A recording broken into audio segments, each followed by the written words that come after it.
Humanity's greatest cosmic revelations arrived by accident.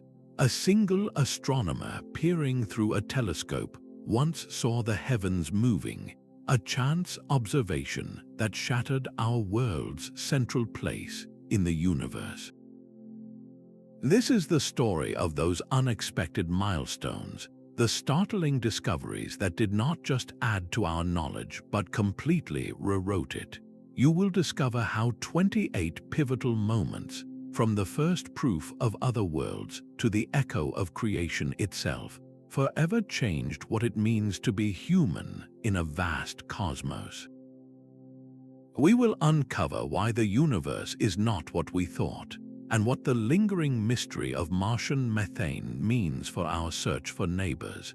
How does it feel to know our entire history was shaped by cosmic surprises? The night sky was a perfect, predictable clockwork, or so we believed for millennia.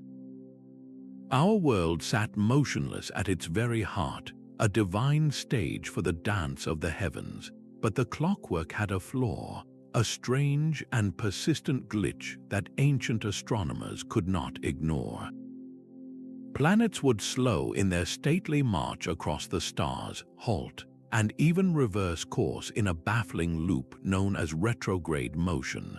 From our earthly vantage point, this was a celestial paradox, a problem that demanded increasingly complex solutions to keep our planet at the center of everything. The truth, however, was far simpler and far more profound. It took the intellectual courage of Nicolaus Copernicus to propose a radical fix, not by adding more cosmic gears, but by moving the entire mechanism. He placed the Sun at the center. Suddenly, the confusing backtracking of Mars and Jupiter was not erratic behavior at all, but a simple illusion created as our own faster-moving world overtook them in their orbits around the Sun. This was not a single eureka, a moment, but a slow, painful dawning, a paradigm shift forced by the unyielding logic of celestial mechanics. When Galileo Galilei turned his telescope to Jupiter, he saw this new reality with his own eyes. 4 small moons circled the giant planet, a miniature solar system in itself, proving conclusively that not everything in the cosmos revolved around us. The publication of his work and Copernicus's book on the revolutions of the heavenly spheres ignited a firestorm.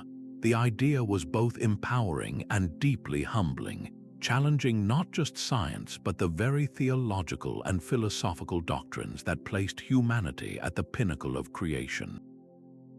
How does it feel to know our world is not the focal point of the universe, and what does that say about our search for meaning? This first great demotion was a necessary shock, a cosmic growing pain that prepared us for an even more staggering revelation, the sheer, unimaginable scale of our own galactic home. That faint river of light arching overhead was our entire universe for most of human history. We lived inside it, believing the sun and all the stars were huddled closely around us, a cozy celestial neighborhood. The true nature of our home was a secret the cosmos kept for centuries, a secret written in the pulsing rhythm of distant suns. The key to unlocking it was found not by a famous astronomer, but by a meticulous human computer named Henrietta Leavitt.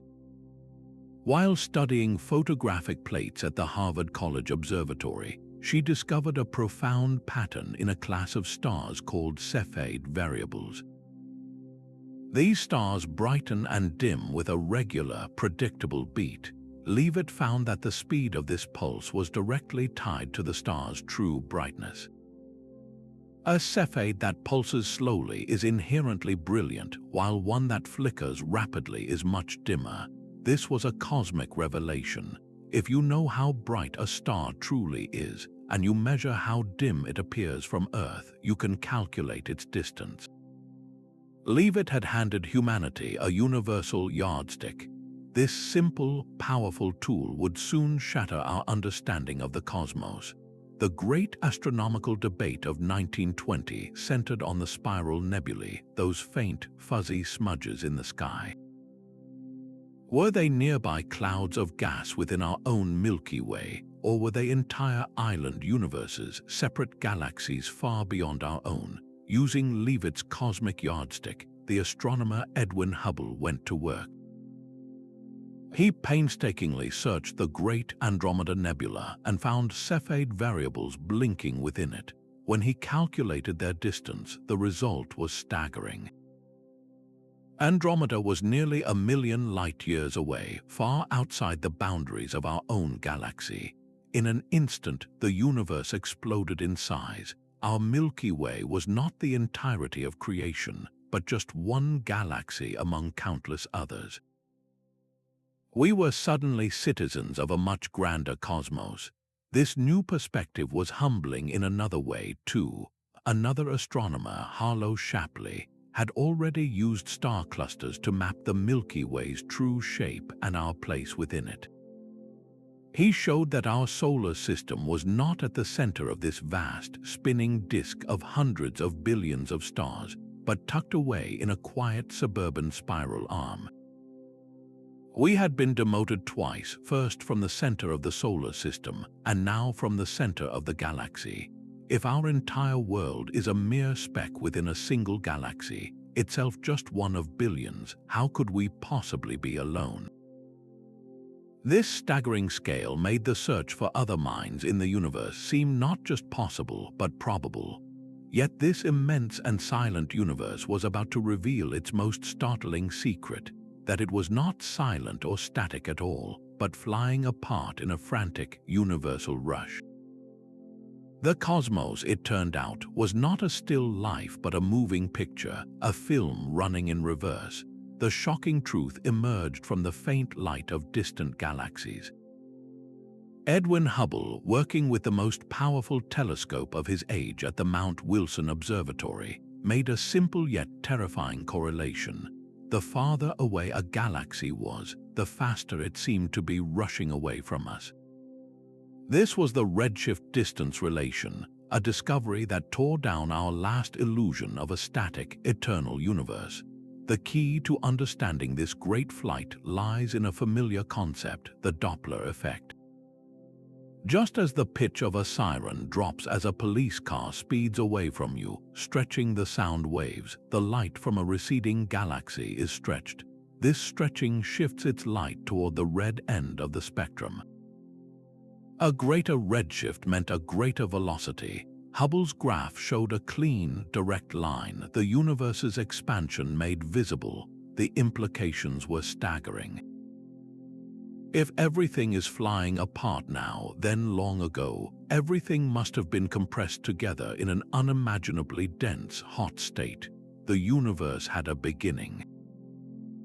This single observation provided the first concrete evidence for what would become known as the Big Bang Theory.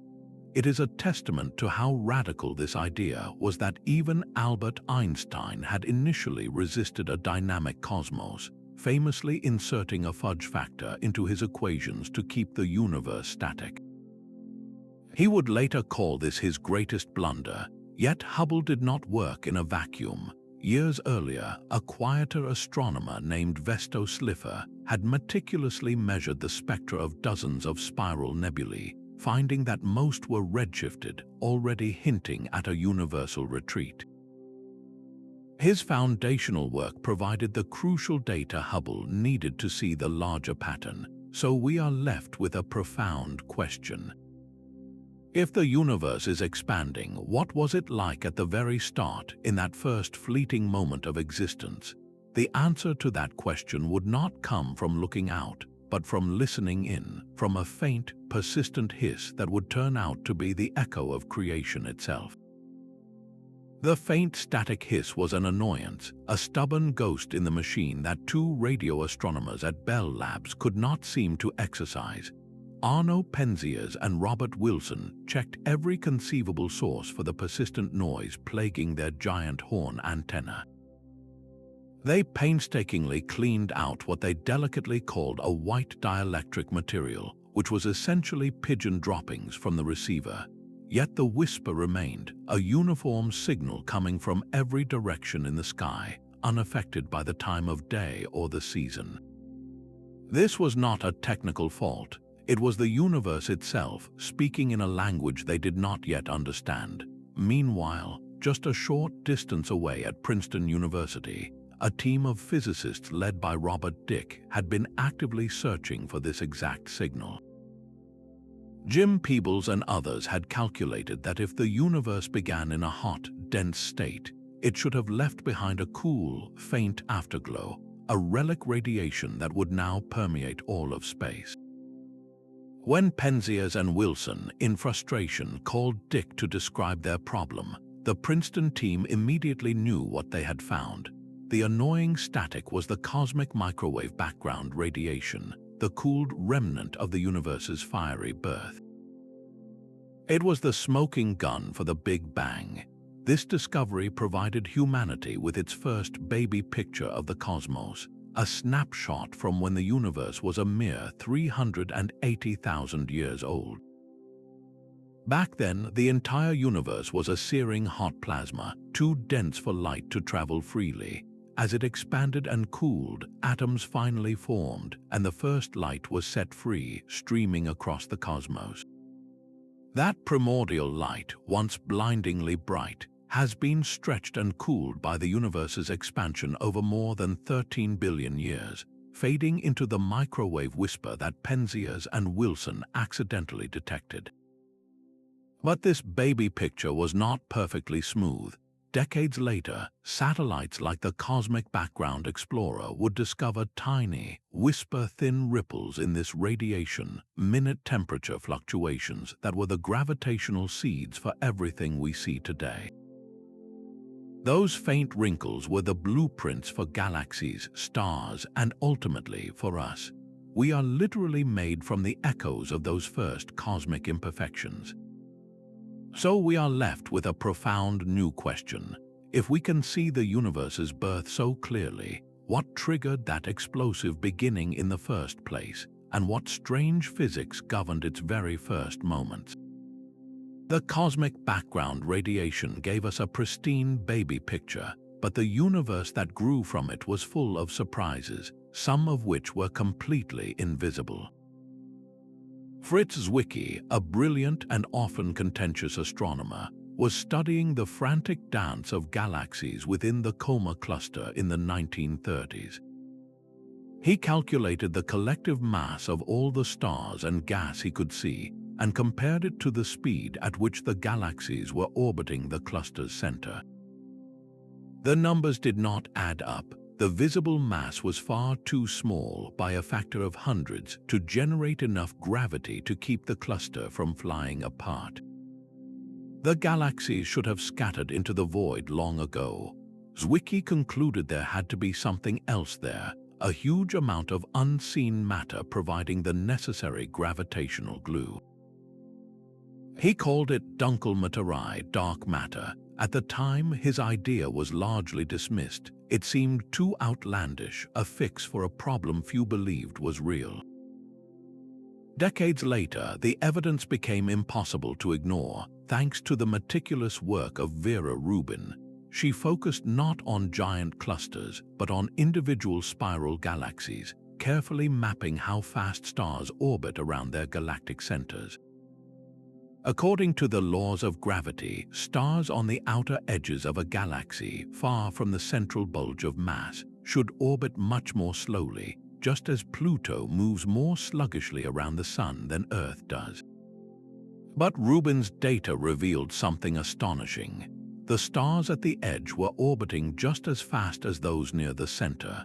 The only possible explanation was that each galaxy was embedded within a gigantic, invisible sphere of matter, a dark halo whose gravity was whipping the outer stars around at those tremendous speeds. Without this halo, the galaxies would simply tear themselves apart. This unseen component reveals itself in another eerie way, through a phenomenon called gravitational lensing. Einstein's theory of general relativity tells us that mass bends the fabric of space-time, and thus bends the path of light. Astronomers can observe distant galaxies whose light is warped and distorted as it passes through a massive foreground object. Often, the amount of bending is far greater than the visible mass in the foreground can account for, pointing once again to the presence of a vast, invisible mass of dark matter. The most stunning proof of this comes from cosmic collisions like the Bullet Cluster. This is a system of two galaxy clusters that have smashed right through each other. The visible gas, hot and glowing, was slowed down by the collision and got stuck in the middle.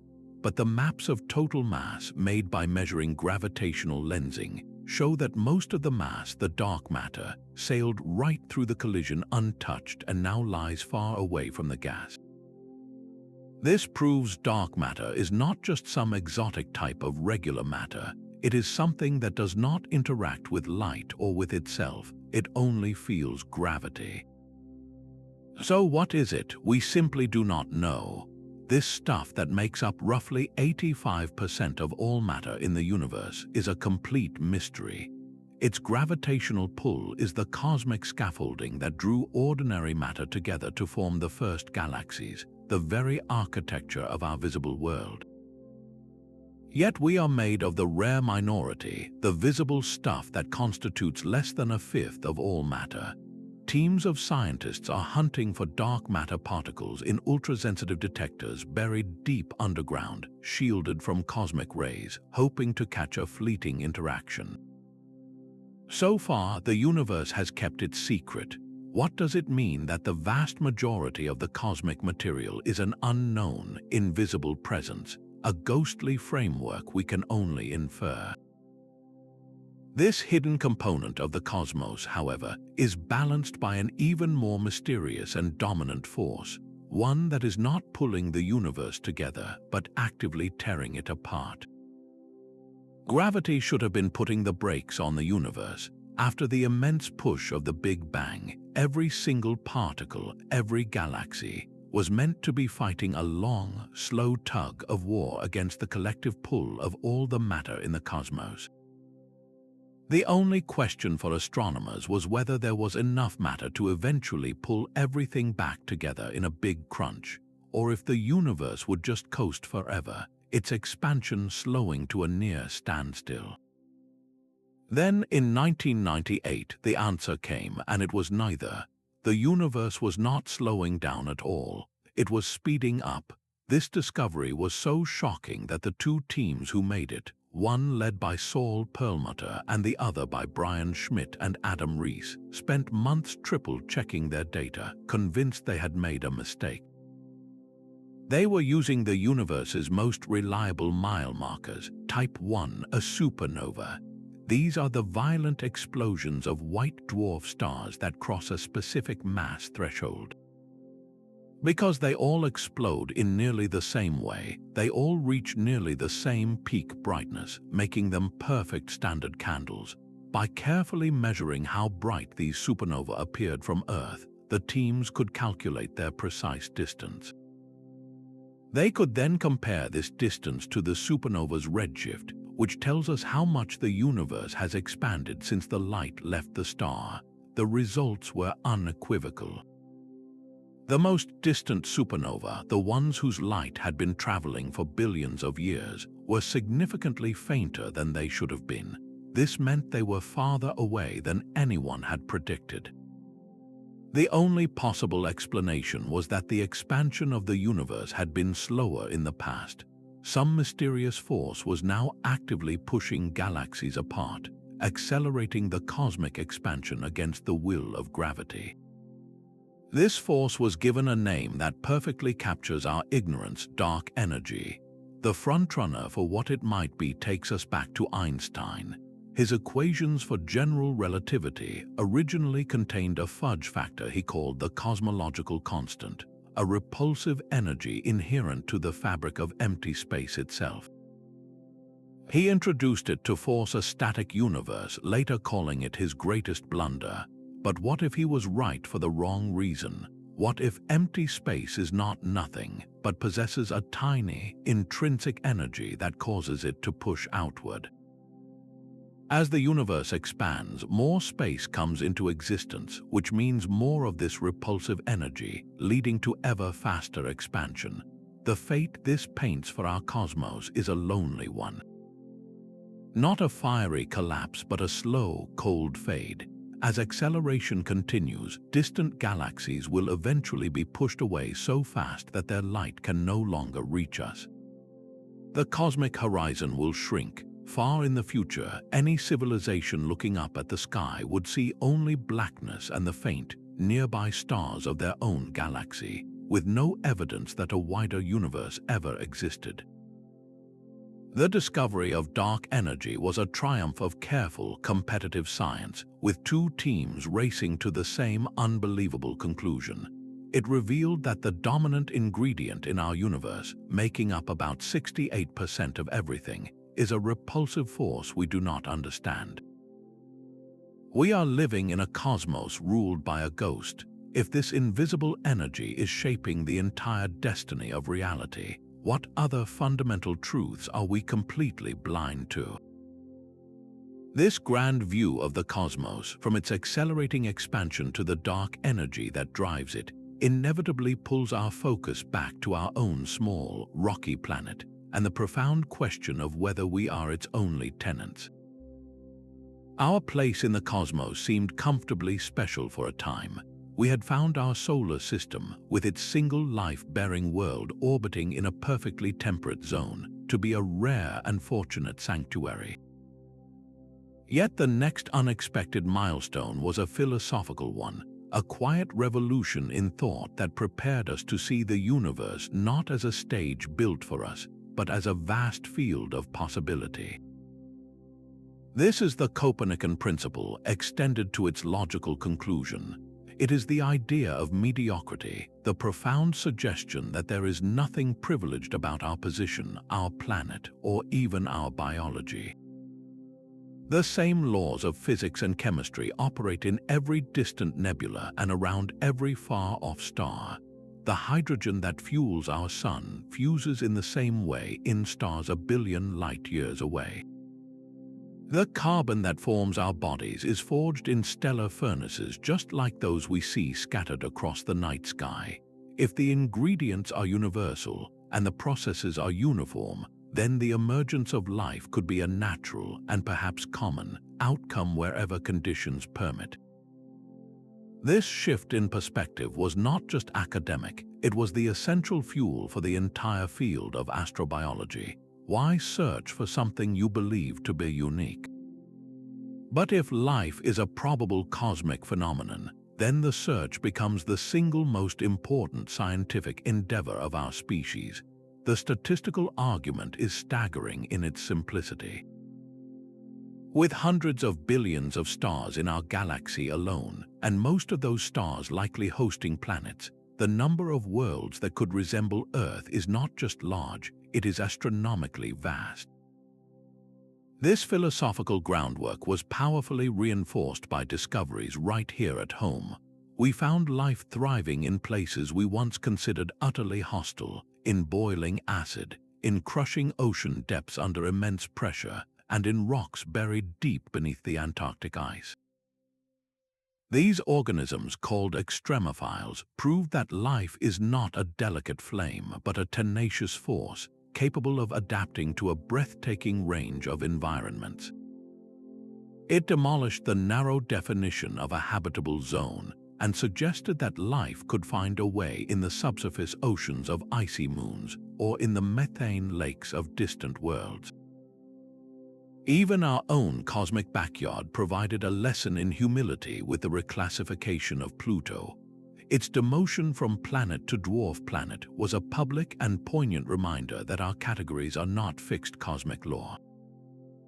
They are human constructs constantly refined by new data. This ongoing process of redefinition forces us to confront a deeply personal question. If we are not special, if we are not the center of the universe, does that make our existence less meaningful? Or does it fill the cosmos with a thrilling potential, suggesting that we are but one voice in a vast galactic chorus waiting to be heard? This philosophical preparation, this acceptance of our own mediocrity, was the necessary prelude to the technological triumph that would soon turn speculation into stunning, tangible reality. A dead star's ghostly heartbeat gave us the first proof of other worlds. In 1992, astronomers Alexander Wolskson and Dale Frail detected a rhythmic variation in the signals from a pulsar, the rapidly spinning corpse of a massive star.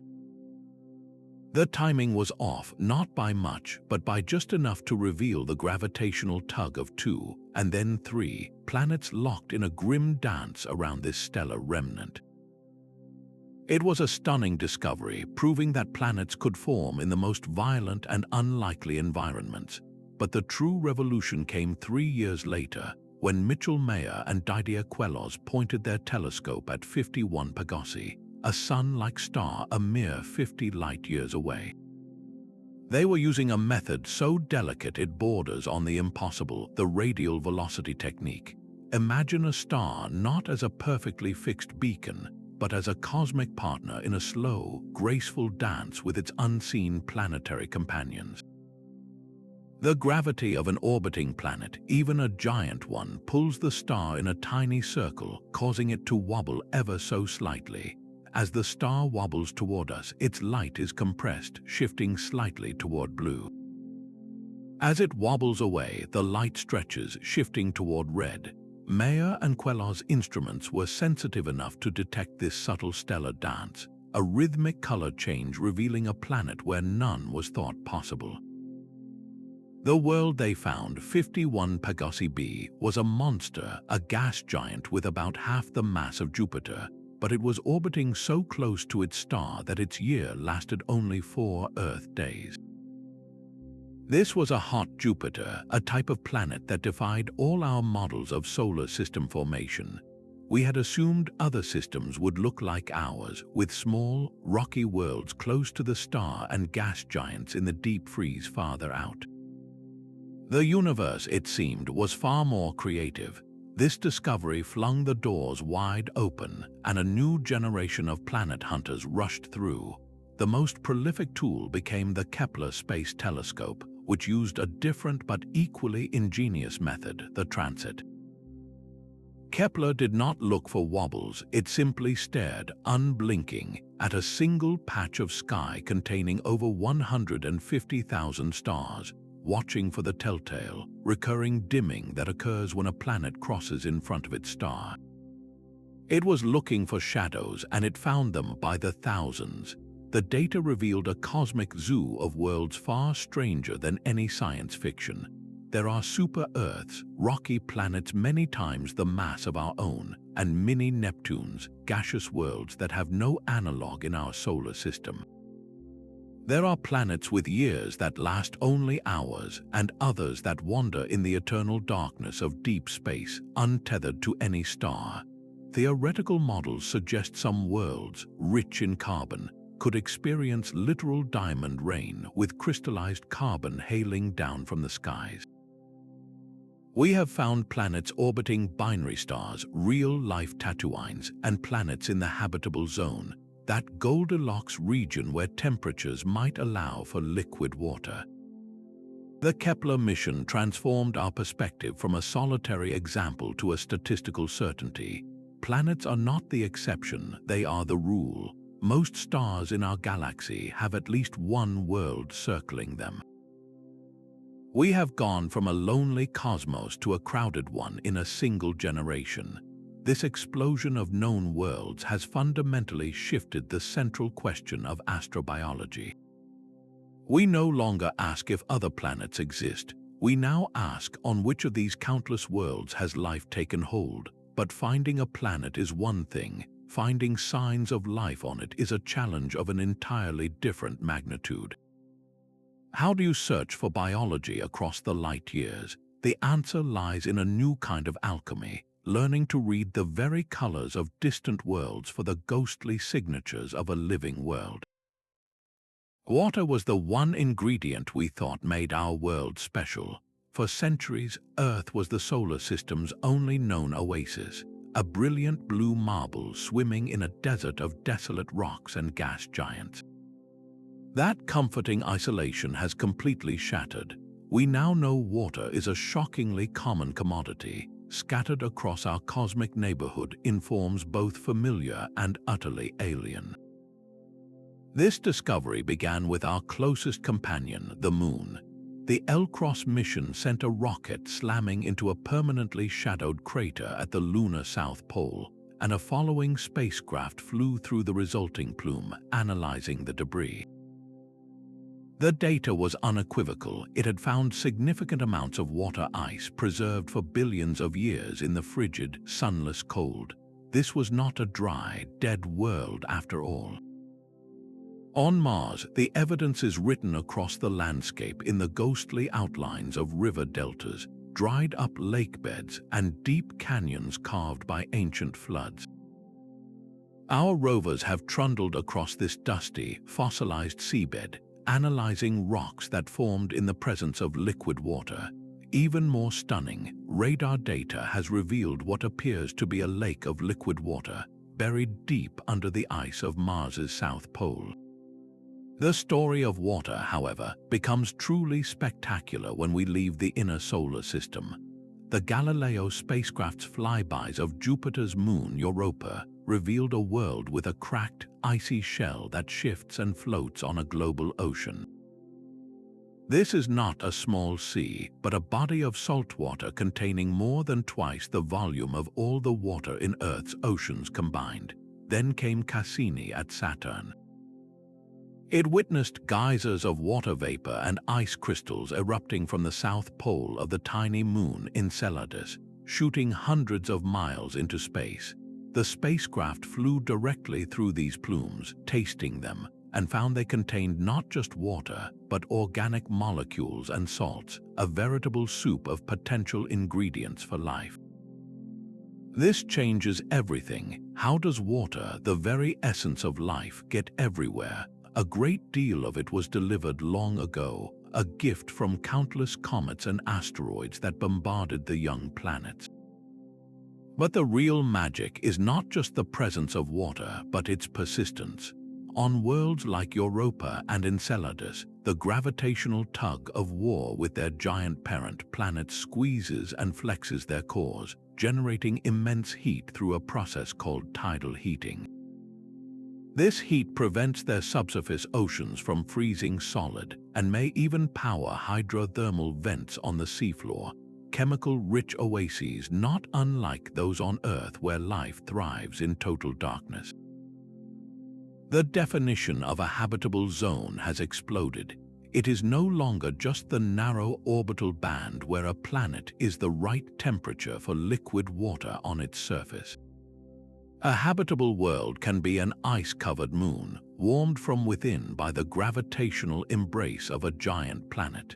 If the fundamental ingredient for life is this abundant, and the energy sources to sustain it are this diverse, then the cosmic probability of life's emergence seems to soar. This realization forces us to refine our search, to look beyond the mere presence of water, and begin hunting for the chemical whispers of biology itself.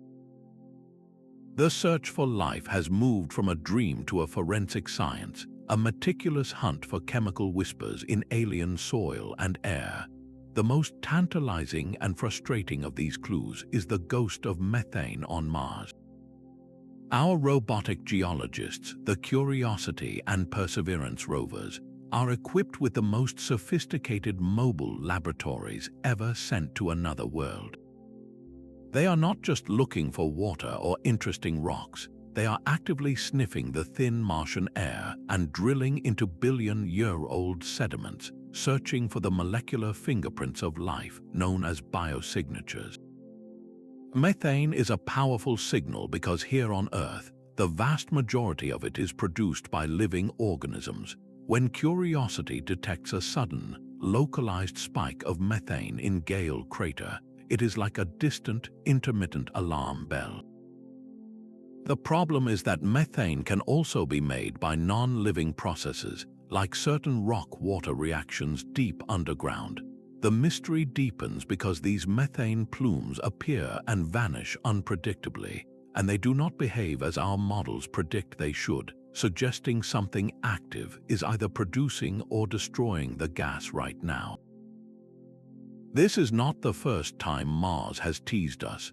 Back in the 1970s, the twin Viking landers performed the first and only dedicated life detection experiments on another planet. Their results were deeply confusing. One experiment gave a positive signal for metabolism, while another found no trace of organic molecules in the soil. For decades, most scientists concluded the positive result was from an unusual chemical reaction in the Martian soil, not life. Then came the analysis of a very special rock, a Martian meteorite known as ALH 84001, found in Antarctica. Inside it, scientists claimed to see microscopic structures and mineral formations that looked eerily like fossilized bacteria. That claim remains hotly debated, but it proved one thing, that the building blocks of life, complex organic molecules, can and do exist on the red planet. This is why the next step is so critical, bringing a piece of Mars back to Earth. The Perseverance rover is right now carefully selecting and caching the most promising rock cores, samples that might hold the definitive answer. Future missions will retrieve these tubes and rocket them home, where they can be analyzed with instruments far too large and complex to send on a rover. What if we finally open one of those containers and find the fossilized remains of a primitive Martian microbe? It would be a discovery that shatters our self-image forever, proving that life is not a singular miracle on Earth, but a cosmic imperative, a natural process that can ignite on any suitable world. The meaning would be profound. We are not alone in the universe, even if our only companions are the long-dead echoes of a biosphere that flourished billions of years ago. This search for our neighbors forces us to look even deeper into our own planet's past, to a time when Earth itself was an alien world, setting the stage for the next great leap in our cosmic story. Our own moon, that placid and constant companion, hides a history of cosmic violence in its pale, cratered face. For centuries, those dark patches were simply seas of imagination, but we now understand they are the scars from a primordial onslaught, a period of chaos that shaped not just the moon, but the destiny of our world. This is the story of the lunar cataclysm, a discovery that revealed Earth's infancy was a time of unimaginable terror. The critical evidence arrived in small, precious containers, the moon rocks brought back by the Apollo astronauts. When planetary geologists dated these samples, a shocking pattern emerged. The ages of the melted rock from the great lunar basins, like Mare Imbrium, did not scatter across billions of years. Instead, they clustered tightly around 3.9 billion years ago. It was as if a cosmic clock had been reset, pointing to a single, brief epoch of incredible violence known as the Late Heavy Bombardment. The Earth, with its active geology and weather, had erased this evidence from its own surface, but the Moon, a perfect museum of cosmic history, had preserved the record. The question was, what could have caused such a sudden and intense storm of asteroids and comets to rain down on the inner solar system? The answer lies in a gravitational rearrangement of monumental scale, a theory called the Nice model. This idea suggests that in the solar system's youth, the giant planets Jupiter, Saturn, Uranus, and Neptune originally orbited much closer together in a more compact configuration. Their dance was inherently unstable. Over time, gravitational nudges sent them slowly migrating to their current positions. As Jupiter and Saturn shifted, their immense gravity plowed through the primordial asteroid belt, flinging countless objects inward like a celestial slingshot. The inner solar system became a shooting gallery, with the Moon and Earth taking the brunt of the impacts. the implications for our young planet are staggering and deeply paradoxical. The energy released by these collisions would have been apocalyptic. Individual impacts could have boiled away our planet's earliest oceans, turning the entire surface into a global magma ocean and sterilizing the planet of any life that may have just begun. It was an event of near total destruction. Yet, from this fire, the seeds of creation may have also come. The very comets and asteroids that were delivering death blows were also carriers of life's essential ingredients, water and complex organic compounds like amino acids. They may have reseeded our world with the volatile materials needed for a second, more resilient genesis. This forces a profound question. Did the very violence that shattered the young Earth also deliver the gift of life? Scientists piecing this story together from bags of moon dust were acting as cosmic detectives, solving a 4-billion-year-old crime scene.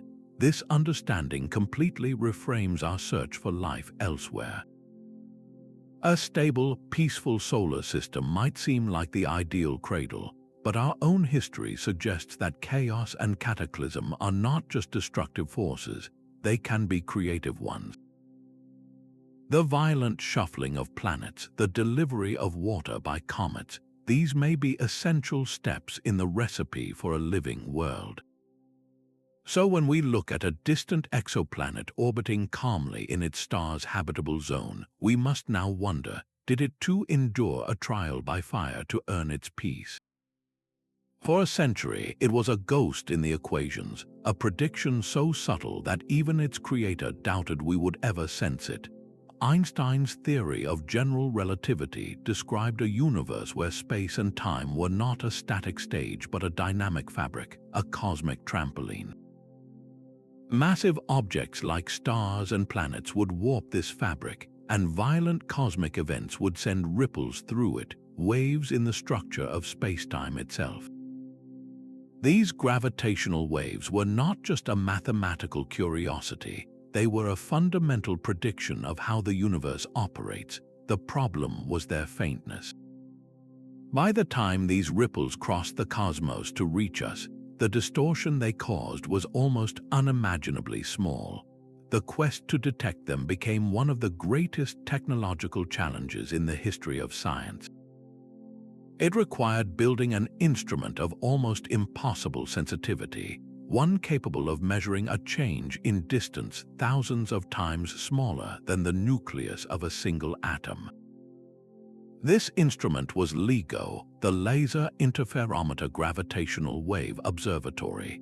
Its design is a masterpiece of precision, using laser beams traveling down two 4-kilometer-long arms arranged in an L shape. A passing gravitational wave would momentarily stretch one arm while squeezing the other, a minuscule change that would shift the laser light ever so slightly. For decades, the detectors heard only silence, a profound cosmic quiet. Then, on September 14, 2015, everything changed. The silence was broken by a chirp, a rising tone that lasted just a fifth of a second. This tiny signal was the death cry of two massive black holes, each about 30 times the mass of our Sun, locked in a final, frantic dance over 1 billion light-years away. As they spiraled inward at nearly the speed of light and finally merged into a single, more massive black hole, they shook the universe, converting a portion of their combined mass into pure energy that radiated outward as gravitational waves. This was the first direct observation, the moment we moved from believing in Einstein's vision to touching it. The detection did more than just confirm a theory. It flung open an entirely new window on the cosmos. We were no longer solely astronomers, we had become cosmic listeners. This new sense revealed a universe far more violent and dynamic than we had imagined, filled with collisions we could never see with light alone. The promise of this new sense was spectacularly realized 2 years later. In August of 2017, LIGO detected a different kind of signal, not from black holes, but from the collision of two neutron stars, the incredibly dense corpses of dead stars. This time, the event was close enough, at 130 million light-years away, that telescopes around the world and in space could swing into action, searching for the corresponding flash of light. They found it, a brilliant kilonova explosion in a distant galaxy. For the first time, we observed the same cosmic cataclysm in two completely different ways, through the ripples in space-time and through the light it emitted.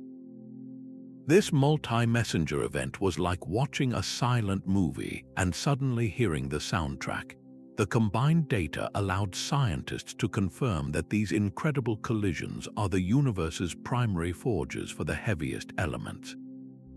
The gold in a wedding ring, the platinum in a catalytic converter, the uranium in a power plant, all were likely forged in the violent hearts of such neutron star mergers and scattered across the galaxy. We are now tuning into a cosmic symphony, listening to the silent crashes and mergers that build the very matter we are made of. How does it feel to know that we possess a new sense, one that allows us to hear the echoes of creation itself? This ability to listen to the universe's most secret events forces us to confront the limits of our own senses and to wonder what other invisible cosmic symphonies are still waiting to be heard.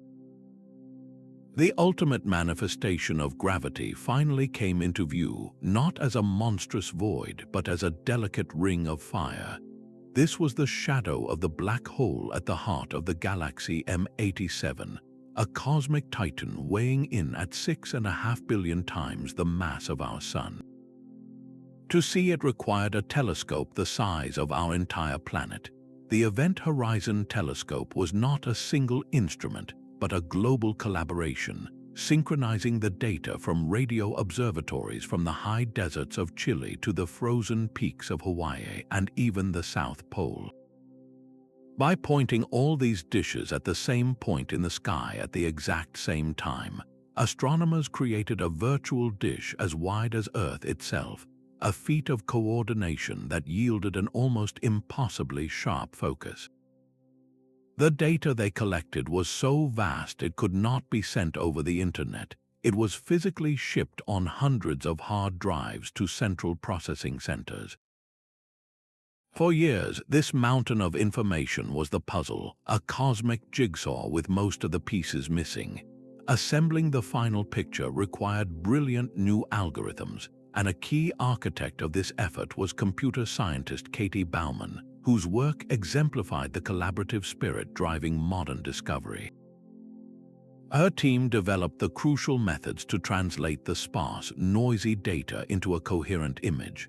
The result was a perfect confirmation of theory, a dark shadow encircled by a brilliant, lopsided ring of light. But what are we actually seeing in that iconic image? That bright ring is not the black hole itself. It is the photon sphere, a region of space where gravity is so intense that light itself is forced to orbit the black hole like a cosmic racetrack for photons. Some of this light manages to escape, creating the brilliant halo. The central darkness is the black hole's shadow, a window into the event horizon, the point of no return where the pull of gravity becomes infinite and not even light can escape. We are seeing the silhouette of the abyss cast against the fiery backdrop of its own accretion disk, the superheated plasma of gas and dust spiraling inward at near light speed. Every aspect of this image, from the size of the shadow to the asymmetry of the ring, aligns perfectly with the predictions of Einstein's general relativity. This was not just a picture, it was a direct measurement of the universe's most extreme physics. The work did not stop with M87. The same global telescope is now focused on a much closer, but more elusive target, Sagittarius A star, the supermassive black hole at the center of our own Milky Way. Imaging our local monster presents a unique challenge, as its environment is more turbulent. with gas and dust whipping around it in minutes rather than days, like trying to get a clear photograph of a child running through a sprinkler. Yet the success with M87 proves it can be done. We have crossed a threshold from mathematical certainty to visual proof, from imagining the abyss to staring directly into its shadow.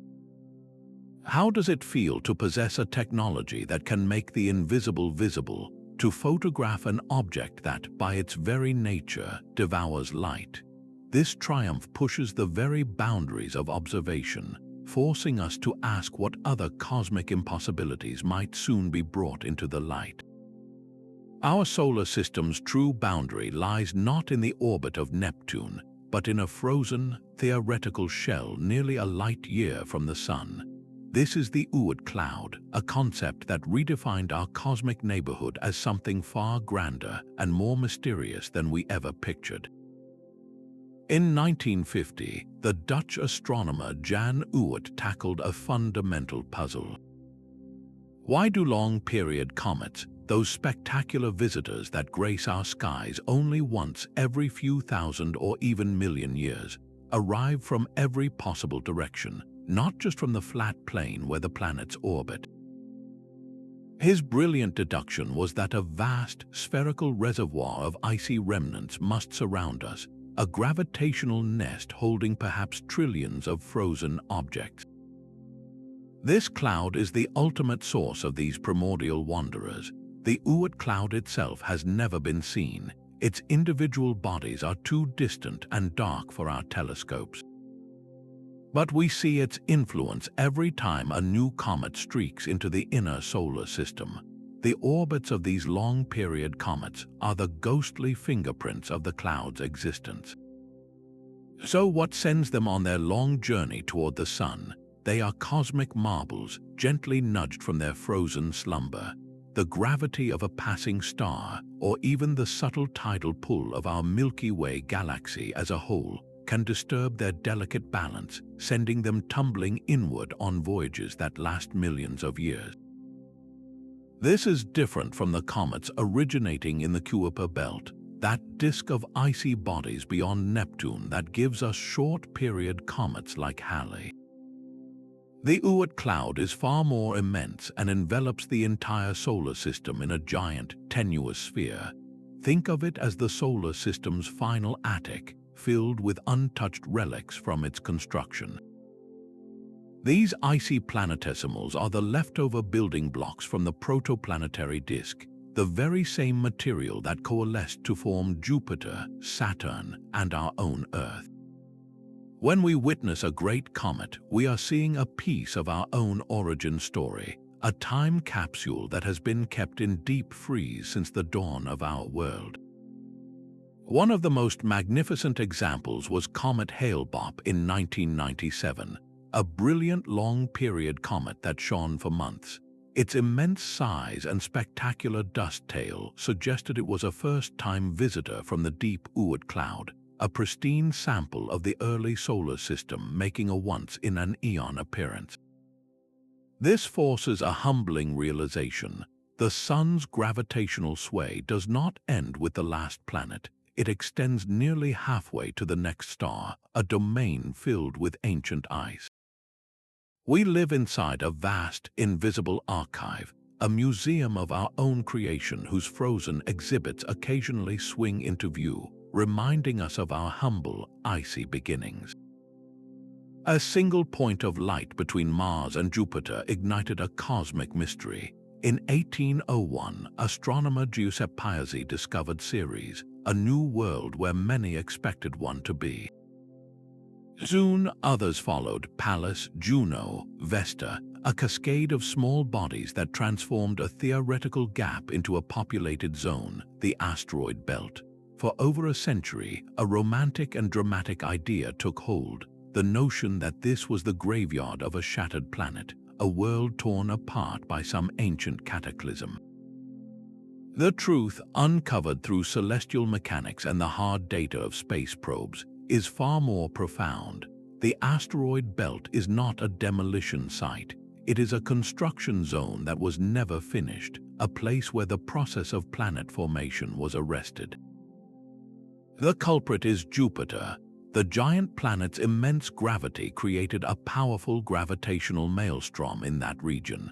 As the early solar system evolved, Jupiter's gravitational tugs, especially at specific orbital resonances, pumped energy into the swarming planetesimals. Instead of gently merging to build a larger world, these infant bodies were stirred into chaotic, high-speed collisions that shattered them rather than uniting them. It is a cosmic traffic jam where the rules of the road prevent any single vehicle from ever reaching its destination. This explains the stunning diversity we find there. We are not looking at the uniform debris of one world, but the preserved building blocks of many potential worlds that never were. There are metallic asteroids, the dense cores of what could have been planets, blasted bare of their rocky mantles. There are dark, carbonaceous asteroids, rich in water and complex organic molecules, pristine relics from the solar system's birth. This diversity is not random. It is a direct fossil record of the different environments and processes at work in that primordial construction yard. The role of these asteroids in our own story is monumental. Long ago, a rain of carbonaceous asteroids and comets bombarded the early Earth, delivering vast quantities of water and the prebiotic organic compounds essential for life. The very oceans in which life arose and the carbon in our bodies may be gifts from these nomadic builders. Today, our interest in them is twofold: resource and defense. They are floating mines of precious metals and water, the latter being the oil of space exploration, convertible into air and rocket fuel. And understanding their orbits is our first line of planetary defense, a way to predict and potentially deflect a future impact. The final, definitive proof of the asteroid belt's true nature came from the Dawn spacecraft, which journeyed to two of its largest inhabitants, Vesta and Ceres. Vesta revealed itself as a layered, differentiated protoplanet, complete with a metallic core and a basaltic crust, a world that was well on its way to becoming a planet before its growth was stunted. Ceres, now classified as a dwarf planet, was even more surprising, a world with a complex geology and a subsurface briny ocean, complete with cryovolcanoes and salt deposits. These are not fragments of something larger, they are embryonic planets frozen in time. This forces a staggering alternate history.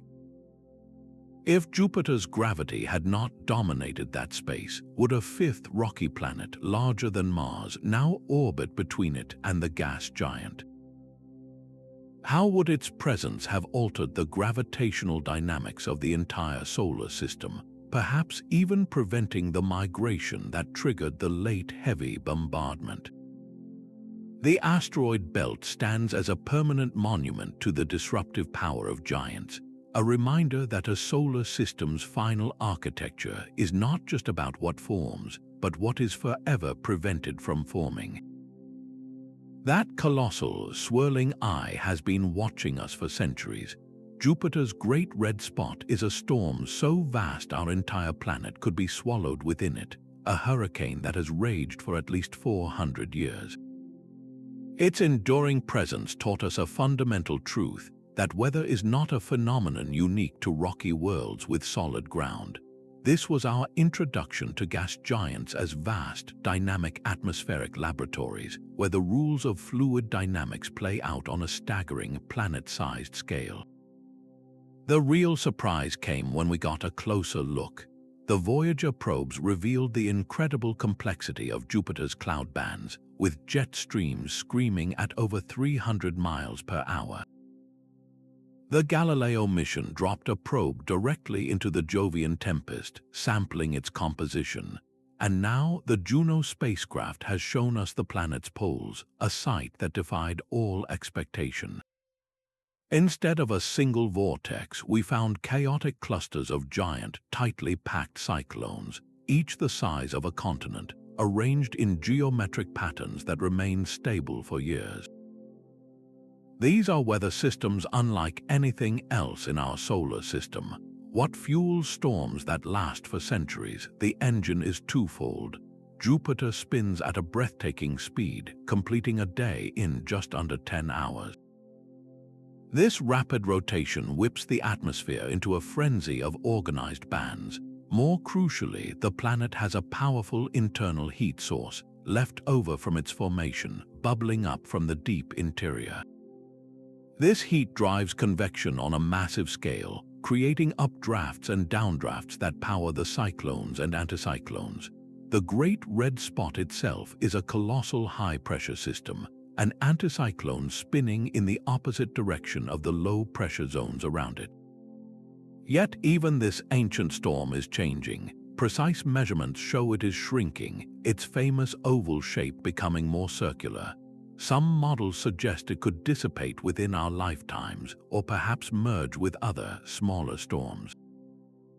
Jupiter is not the only world with such enduring fury. Neptune boasts the Great Dark Spot, a massive storm system that appears and vanishes, while Saturn's North Pole is home to a permanent hexagonal jet stream, a six-sided wave pattern surrounding a powerful hurricane. We have even detected lightning flashes within the clouds of Jupiter, bolts of energy thousands of times more powerful than those on Earth, hinting at the presence of water clouds and turbulent convection deep below the visible ammonia ice. So why does the weather on a distant gas giant matter for us here on Earth? These alien atmospheres provide the ultimate testing ground for our climate models. By studying how fluid dynamics operates in an environment with no oceans, no continents, and an immense internal heat source, we can refine our understanding of the fundamental physics that govern all planetary weather, including our own. The violent, long-lived storms of our giant neighbors are not just curiosities. They are extreme cases that help us comprehend the delicate and complex balance that makes our own blue marble habitable. This outward gaze from the chaos of Jupiter's poles to the fading red eye of its greatest storm forces a question about the very nature of stability in a universe of constant, powerful change. Two tiny spacecraft now sail through the starry dark between the suns, carrying a message for the future. The 17th unexpected milestone was not a discovery we made, but one we sent, transforming humanity from cosmic spectators into active participants. Launched in 1977, the Voyager 1 and Voyager 2 probes were built for a grand tour of the outer planets, but their ultimate legacy lies in the golden phonograph records bolted to their sides. These were not scientific instruments, but time capsules, a deliberate message in a bottle cast into the cosmic ocean by a species newly aware of its own lonely existence. The driving force behind this symbolic act was a committee led by the visionary astronomer Carl Sagan. He and his team faced an impossible task. How do you summarize an entire world, its life, its culture, and its people, on a single 12-inch gold-plated copper disc? Their selection process was a profound exercise in self-reflection, choosing not a catalogue of our wars and failures, but a celebration of our essence. The final record is a mosaic of humanity. It contains greetings spoken in 55 ancient and modern languages, from Akkadian, the tongue of Babylonian kings, to the everyday English of a simple hello. It holds the sounds of our planet, a thunderclap, the cry of a newborn baby, the songs of humpback whales, and the crackle of a fire. Its musical selection is a global chorus, from the haunting grace of a Bach prelude to the driving rhythms of Chuck Berry and the classical ragas of India.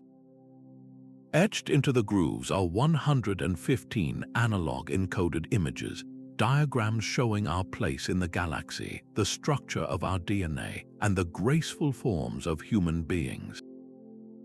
Instructions in symbolic language explain the slow rotational speed of the record and how to play it using the cartridge and needle included in the protective aluminum jacket. This artifact was built to last, its gold surfaces shielded from micrometeorite erosion, designed to endure for 1 billion years or more in the vacuum of interstellar space. Long after our mountains have eroded and our cities turn to dust, these records will still be drifting, silent witnesses to a world that once was. The profound perspective this endeavor fostered was crystallized years later when Voyager 1, at Sagan's request, turned its camera homeward from 4 billion miles away. It captured the pale blue dot, a photograph of Earth as a mote of dust suspended in a sunbeam.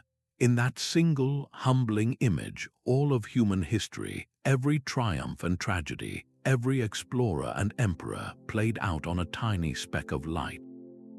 It was the ultimate lesson in cosmic perspective, a vision of unity and fragility made possible by the act of reaching out. By consciously casting our story into the void, we made a statement not about our arrogance but about our hope. It was an act of profound optimism, a declaration that we are a species defined by curiosity and a deep, unshakable desire to connect. We may never know if another intelligence will ever hold that golden disk in whatever passes for a hand, but the act of sending it forever changed our own understanding of who we are in the vast, silent cosmos. Pluto was a lonely outcast, a misfit in the tidy model of our solar system for generations. That comforting story of 9 planets began to crumble in 1992, when astronomers David Jewett and Jane Liu spotted a small, dim object orbiting far beyond Neptune. They had found the first direct evidence of a vast, unseen frontier, a disk of icy remnants now called the Kuiper Belt. Suddenly, Pluto was not alone. It was not a solitary wanderer at the system's edge, but the brightest king of a frozen realm teeming with countless other worlds. This discovery forced a cosmic identity crisis. If Pluto was a planet, then what were the hundreds and eventually thousands of other similar-sized bodies being discovered in its neighborhood? The crisis came to a head with the discovery of Eris in 2005. Astronomer Mike Brown and his team found this distant object was actually more massive than Pluto. The logical conclusion was inescapable. If Pluto kept its planetary status, then Eris must become the 10th planet, and soon an 11th, a 12th, and so on. The solar system we taught our children was about to become impossibly crowded. This forced the International Astronomical Union to make a difficult but necessary decision in 2006. They established a formal definition for a planet. To be a planet, a world must orbit the Sun, be massive enough for its own gravity to pull it into a round shape, and crucially, it must have cleared its orbital neighborhood of other significant debris. Pluto, dwelling within the densely populated Kuiper Belt, failed this final test. It was reclassified as a dwarf planet, a new category that acknowledged its significance without inflating our planetary roster into meaninglessness. This was not a demotion, but a recontextualization. The New Horizons mission drove this point home spectacularly. When the spacecraft flew past Pluto in 2015, it did not reveal a simple, dead ball of ice. It unveiled a stunningly complex and active world. Towering mountains of water ice, vast smooth plains of frozen nitrogen, and a gigantic heart-shaped glacier captivated the world. Evidence even points to a subsurface ocean lurking deep within Pluto, a potential haven for chemistry we once thought impossible so far from the Sun. The mission also visited a primordial Kuiper Belt object named Arakoth in 2019, a bizarre, flattened snowman shape that looks exactly like 2 ancient planetesimals gently merged together. It is a fossil from the solar system's dawn. The reclassification did not make Pluto less interesting. It made the entire Kuiper Belt more fascinating. We stopped seeing a single oddball and started understanding an entire new class of worlds. each with its own secrets. This taxonomic shift was a milestone in maturity. It showed that science is not a static list of facts, but a living process of understanding. Our maps of the cosmos are always provisional, always being redrawn by new data. Does calling Pluto a dwarf planet instead of a planet make its icy plains any less beautiful, or its potential for hidden oceans any less profound? The wonder was never in the label, but in the world itself, a world whose true story is far richer than its old, solitary title ever suggested. A spacecraft is now flying through the Sun's atmosphere. This is not science fiction, but the reality of NASA's Parker Solar Probe, a mission that has literally touched our star. To survive this hellish descent, the probe hides behind a revolutionary heat shield, a carbon composite disk that withstands temperatures exceeding 2,500 degrees Fahrenheit, while keeping the instruments in its shadow at a relatively cool 85 degrees. Its goal is to solve one of the Sun's most stubborn mysteries, the corona problem. The visible surface of the Sun, the photosphere, is about 10,000 degrees Fahrenheit, but the wispy outer atmosphere that we see during an eclipse, the corona, soars to millions of degrees.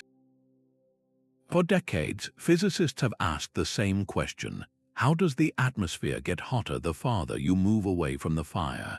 The Parker Solar Probe dove right into this superheated enigma, crossing a theoretical boundary called the Elfvane critical surface to sample the corona directly.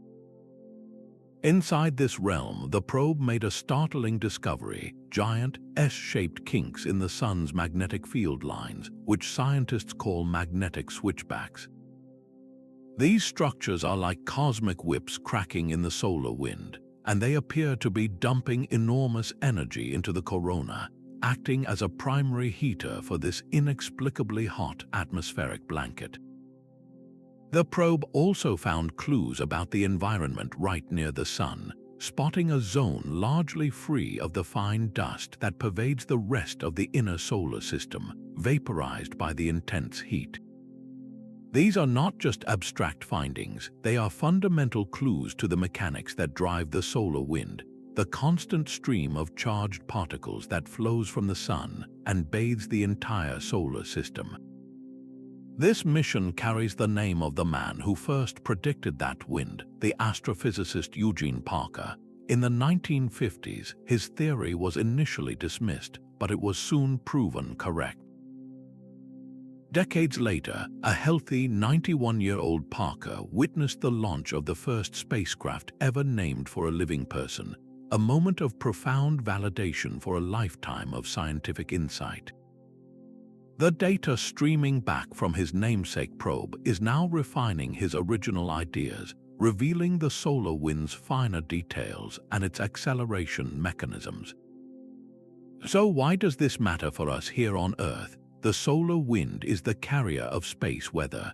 Violent gusts from the Sun during solar storms can slam into Earth's magnetic field, inducing powerful electrical currents in our power grids, causing blackouts and frying satellites in orbit.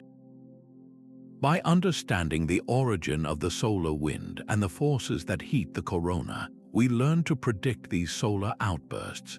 This is no longer just astronomy. It is an essential act of civil defense for our deeply technological civilization. Our entire network of communications, navigation, and energy depends on anticipating the Sun's temper. What does it mean that we can now reach out and touch the star that gives us life, and in doing so, learn to protect the world it sustains? A single speck of sky, smaller than a grain of sand held at arm's length, was once an empty void to our most powerful telescopes. Then the James Webb Space Telescope opened its golden eye. What it revealed in that tiny, dark patch was not emptiness, but a spectacular firestorm of ancient light, a deep field image teeming with thousands of galaxies. Each smudge and spiral was a glimpse into the deep past, some as they appeared just a few 100 million years after the Big Bang, a period we had only ever theorized about. This was not just a deeper image, it was a new kind of time machine. The key to this cosmic vision is infrared light. As the universe expands, the light from its most distant, earliest objects is stretched on its billion-year journey to us. This stretching shifts the light from the visible spectrum into the infrared, a wavelength invisible to our eyes and to telescopes like Hubble. Cosmic dust, which blocks visible light, is also transparent to infrared. The James Webb was specifically engineered to see this hidden light. Perched 1,000,000 miles from Earth at a gravitational sweet spot known as Lagrange Point 2, the telescope is shielded by a complex, tennis court-sized sunshield that keeps its instruments in perpetual, frigid shadow, colder than the vacuum of space itself. This is essential because to detect the faint heat signature of the universe's first galaxies, the telescope itself must be incredibly cold. The data flowing back has been both awe-inspiring and humbling for the astronomers analyzing it. They are seeing structures that appear more massive, more evolved, and more complex than many models of the early universe predicted. These are not just infant galaxies, they are cosmic toddlers that seem to have grown up far too fast. How could such well-formed galaxies assemble so quickly after the birth of the universe? This question strikes at the very heart of our theories of cosmic evolution. We may need to revise our understanding of how quickly dark matter condensed to provide the gravitational scaffolding for the first stars and galaxies. The analysis of these ancient lights is like finding a childhood photo album for the cosmos, filled with pictures of a surprisingly robust and active youth. We are now witnessing the universe's formative years, a period of rapid growth and change that was previously shrouded in mystery. What will these baby pictures tell us about how the cosmos grew into the vast structure of galaxies and clusters we see today? This powerful new window onto the beginning of everything provides a profound counterpoint to our knowledge of the universe's ultimate fate, linking its explosive infancy directly to its accelerating old age. The ultimate cosmic horizon may not be the edge of our universe, but the boundary of our imagination. We have mapped the expansion from a hot, dense state. We have felt the pull of dark matter and the push of dark energy. But the 21st unexpected milestone asks a question that redefines reality itself. What if our entire cosmos, from the Big Bang to the most distant galaxy, is just one bubble in a vast, frothing cosmic foam of universes, a multiverse? This is not a conclusion drawn from a single observation, but a theoretical possibility that emerges naturally from our most successful theories, like inflationary cosmology and string theory. According to physicists like Max Tegmark and Brian Greene, the math suggests that the rapid inflation that shaped our early universe could be eternal, continually spawning new pocket universes in an endless chain reaction. Each of these bubble universes could have its own unique set of physical laws and constants. Think of it like a cosmic casino with an infinite number of slot machines.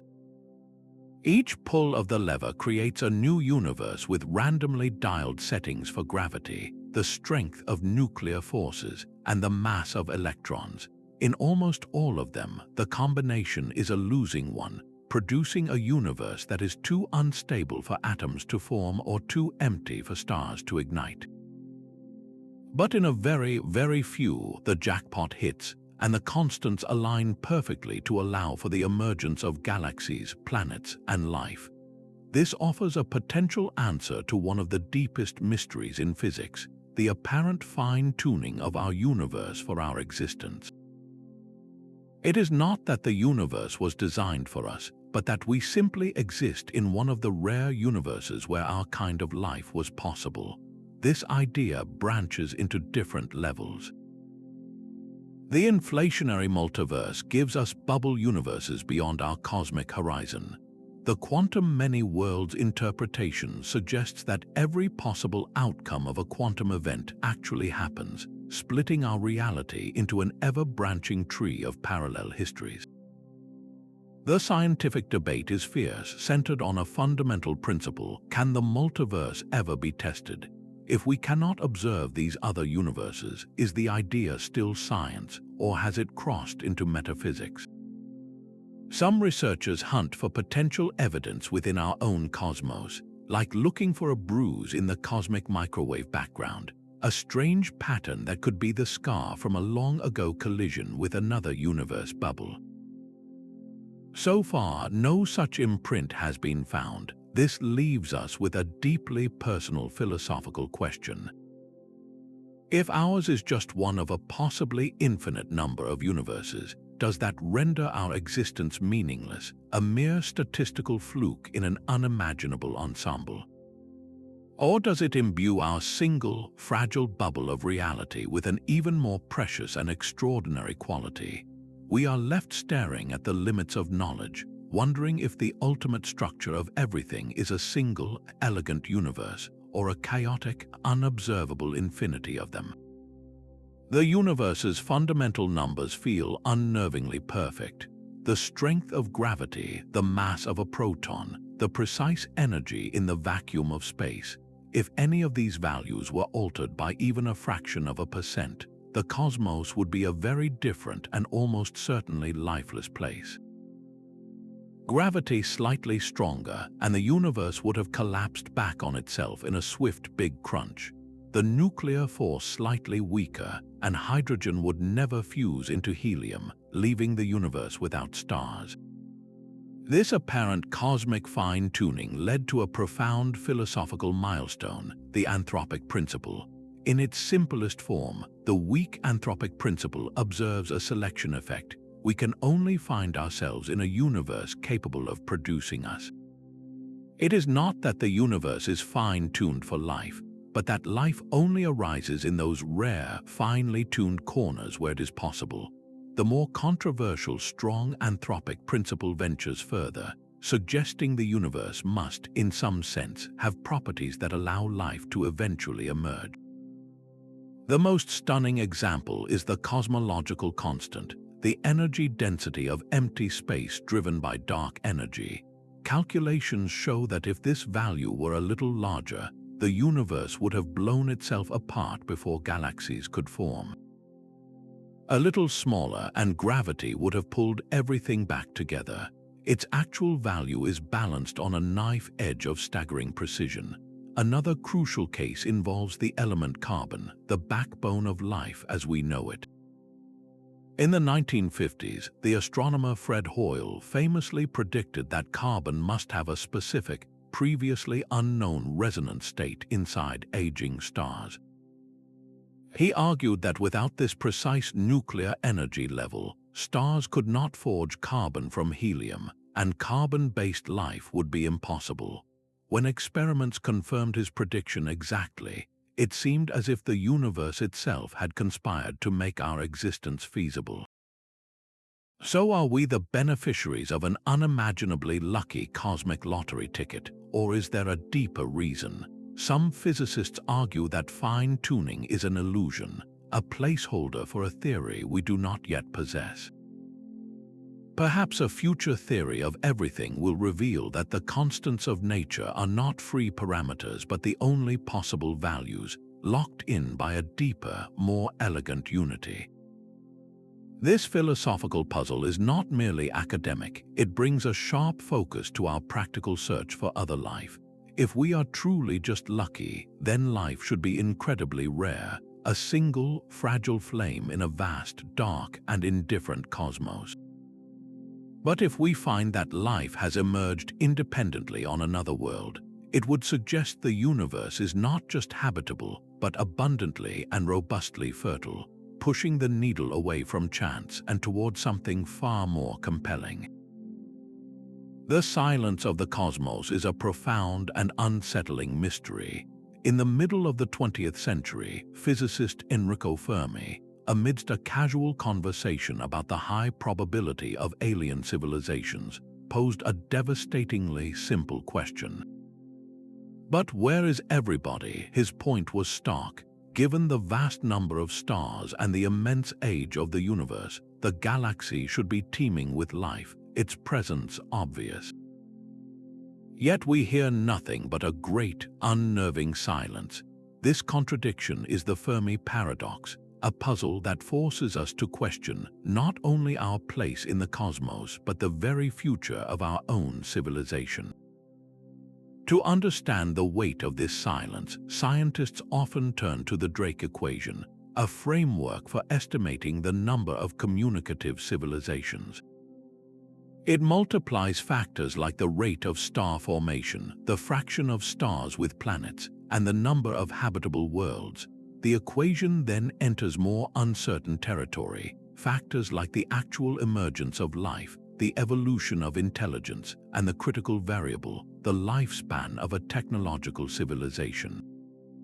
This is where the paradox gains its power. If even a small fraction of civilizations survive for millions of years, they should be everywhere. The fact that they are not suggests that something is making that final number very, very small. One terrifying solution is the Great Filter Hypothesis. This idea proposes that there is at least one nearly insurmountable barrier that prevents life from progressing to the interstellar stage. This filter could lie in our past, perhaps the transition from simple prokaryotic cells to complex eukaryotic life is a fluke of cosmic rarity, or perhaps the filter awaits us in our future.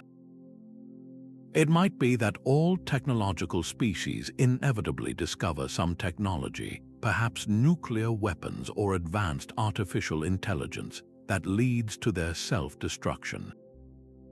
The silence then would be a graveyard quiet, a warning of a fate we have yet to avoid.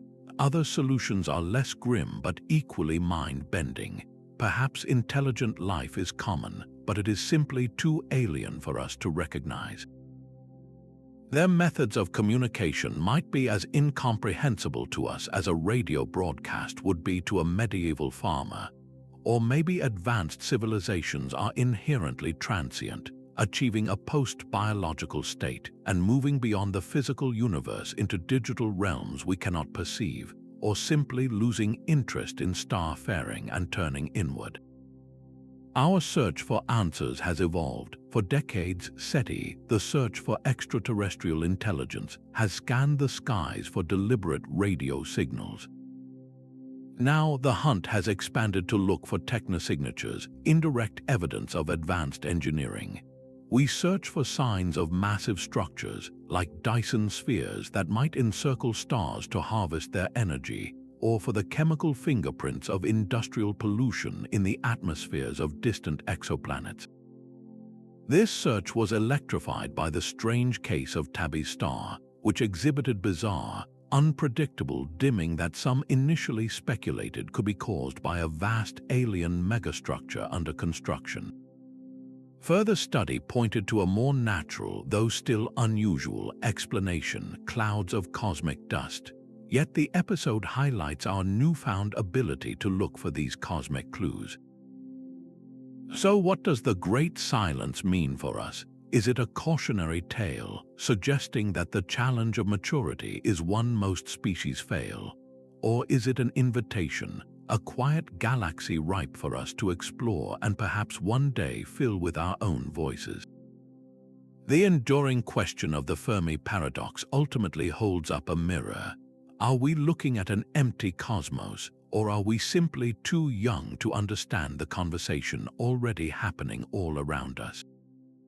That silent void we once saw as our gateway to the stars is now a shooting gallery. Our celestial backyard has become a junkyard, and the 24th unexpected milestone is the sobering realization that our own carelessness could slam the door on the space age itself. This is the threat of Kessler syndrome, a terrifying chain reaction where a single collision between two objects creates hundreds of new fragments, each one a high-speed projectile capable of causing more collisions, triggering an unstoppable cascade. The result would be an impassable shell of shrapnel surrounding our planet, trapping humanity on Earth and rendering low Earth orbit a no-go zone for generations. The physics of this nightmare are rooted in the incredible velocities of orbit. Objects in low Earth orbit are not merely floating, they are hurtling around the planet at speeds exceeding 17,000 miles per hour.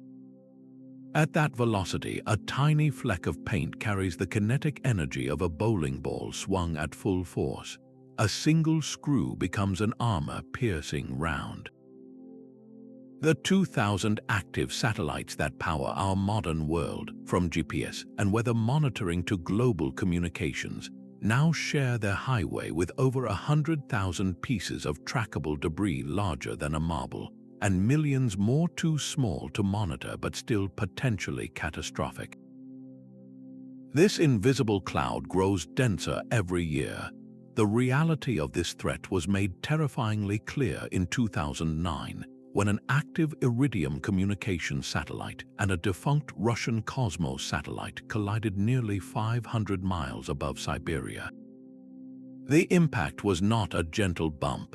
It was a hypervelocity explosion that instantly shattered both spacecraft into a cloud of more than 2,000 large, trackable fragments and countless smaller shards. Each piece from that single event became a new, uncontrolled weapon, its orbit mapped and monitored by space agencies around the world, a permanent addition to the orbital minefield.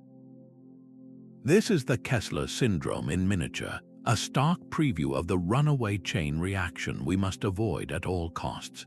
The global response has been a slow but crucial push toward a new ethic of cosmic stewardship. International guidelines now urge satellite operators to design their spacecraft for responsible post-mission disposal, either by maneuvering them into a graveyard orbit or ensuring they re-enter and burn up in the atmosphere within 25 years of their retirement. Yet guidelines are not laws and compliance is not universal. The next more ambitious frontier is active debris removal, a field that sounds like science fiction.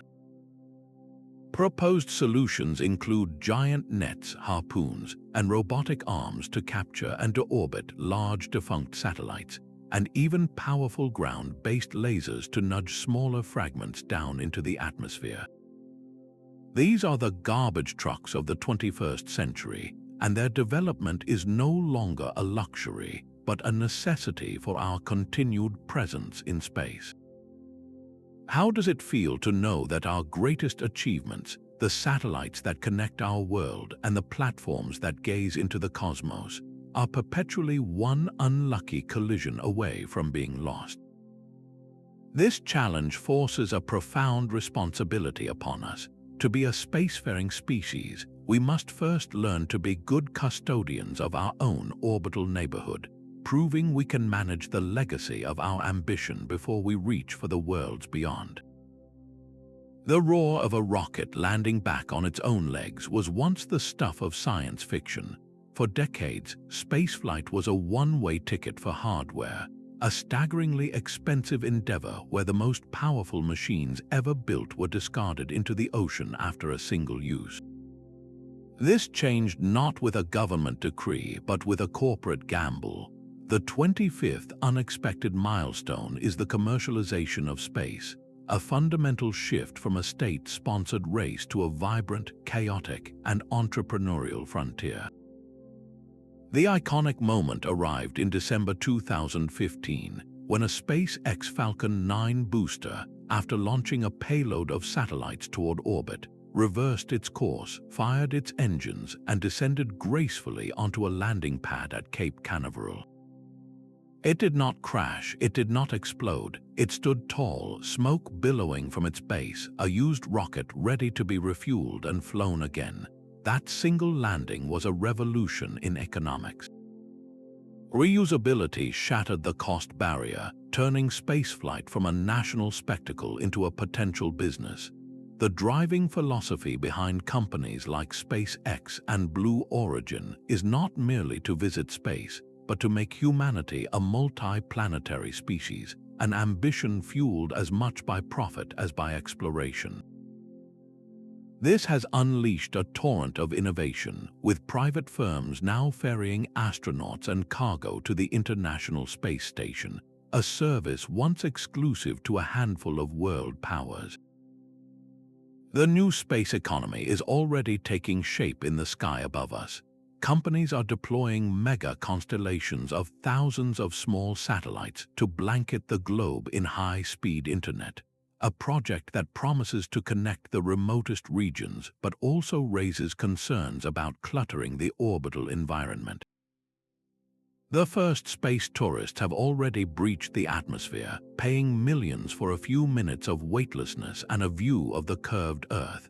The next logical and far more contentious step is the industrial use of space itself. Visionaries speak of mining water ice from the moon to create rocket-fueled depots, or extracting precious metals from asteroids, turning inert celestial bodies into the gas stations and quarries for a solar system-wide civilization. This raises profound ethical questions. Who owns the resources of the moon or an asteroid? Will the profit motive create a new era of cosmic inequality, where access to the stars is determined by wealth? Could the same drive that might establish a city on Mars also lead to the exploitation of pristine worlds before we even understand them? The dream of a self-sustaining Mars colony, once a distant fantasy, is now a stated corporate goal, its timeline accelerated by the relentless pressure of competition and the falling cost of getting there. The future of humanity in space may no longer be written by presidents and premiers, but by engineers and entrepreneurs. Will this new frontier of capitalism open the cosmos for all, or will it simply build a new ceiling among the stars? The blue marble is no longer our only home. Orbiting the moon, a new outpost is taking shape in blueprints and international agreements, a way station called the Gateway. This is not a replay of the Apollo flags and footprints, but the beginning of a permanent human presence in deep space. The Artemis program and its Lunar Gateway represent a fundamental shift in ambition, a collaborative effort to build not just a base but a springboard.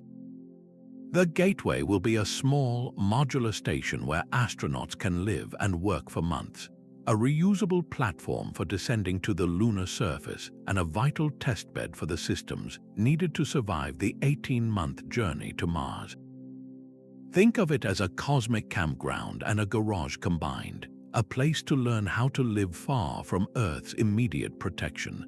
The goals are starkly different from those of 50 years ago. We are going back to the moon to stay, to learn how to use what we find there. This is called in situ resource utilization, and the most precious resource is water. The permanently shadowed craters at the lunar poles are believed to hold vast deposits of water ice. This ice is a treasure beyond measure. It can be split into hydrogen and oxygen to make breathable air and, more critically, rocket fuel. A lunar outpost that can refuel itself effectively becomes a gas station, drastically cutting the cost and complexity of launching everything from Earth. This is the key to sustainable exploration. Another critical experiment will be studying the effects of deep space radiation on the human body. Outside the protective magnetic bubble of Earth, astronauts are bombarded by cosmic rays and solar radiation. Understanding these long-term health risks and developing better shielding is an absolute prerequisite for any mission to Mars. This new chapter is powered by a new generation of machines.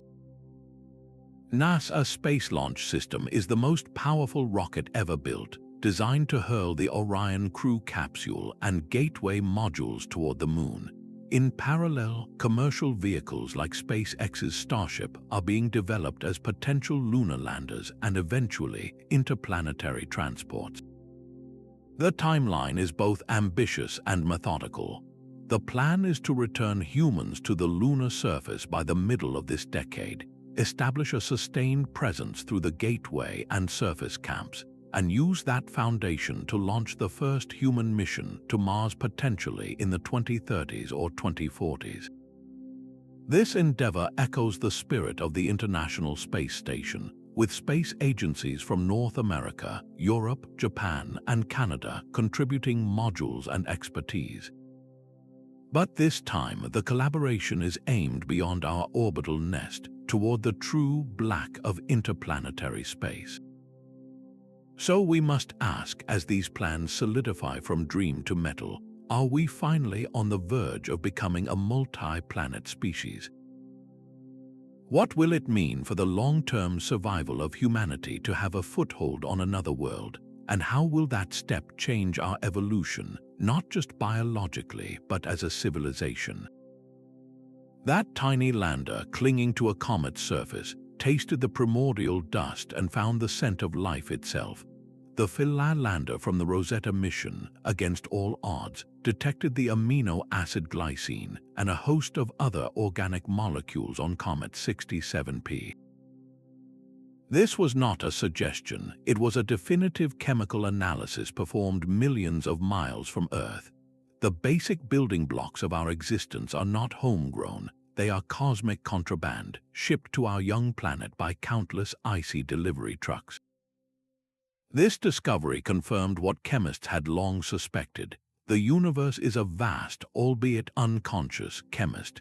In the frigid darkness of interstellar molecular clouds, simple ices like water, methane, and ammonia coat the surfaces of tiny dust grains. Here, bombarded by radiation from distant stars, these simple molecules are shattered and reassembled into more complex organic compounds. It is a slow, cold alchemy that transforms the raw stuff of the cosmos into the precursors of biology. When these clouds collapse to form solar systems, these complex molecules are incorporated into comets and asteroids, frozen in time. The Stardust mission provided the ultimate proof.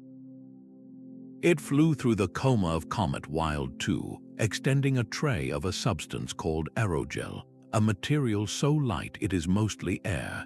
It captured microscopic particles of comet dust as they slammed into the gel at hypervelocity. When that capsule parachuted back to Earth in 2006, scientists found a treasure trove inside. There, preserved in the pristine aerogel, were amino acids and other complex organics that had formed in the deep freeze of space. We did not have to go to the comet came to us. The evidence is also buried in ancient rocks that have fallen from the sky. Carbonaceous chondrite meteorites are time capsules from the solar system's birth. When we crack them open in laboratories, we find a stunning array of life's ingredients, from more than 80 different amino acids to the nucleobases that form the letters of our genetic code. These are not contaminants from Earth, their unique chemical signatures, including an excess of certain isotopes, mark them as unambiguously alien. This cosmic provenance forces a radical idea back into the spotlight: panspermia. The theory that life's ingredients, or perhaps even life itself, can hitchhike across space on comets and asteroids. While the leap from a complex molecule like glycine to a self-replicating cell remains immense, this discovery tells us the first and most crucial step, the manufacturing of the parts, happens on an industrial scale throughout the galaxy. The Lego blocks of life are not just scattered on a few lucky worlds, they are a standard feature, raining down on countless planets in their infancy. So ask yourself, if the universe is so prolific in manufacturing the very stuff we are made of, is the emergence of life not a miraculous accident, but an inevitable cosmic process, written into the fundamental chemistry of reality itself? An invisible storm of atomic fragments rains down on you every second of your life.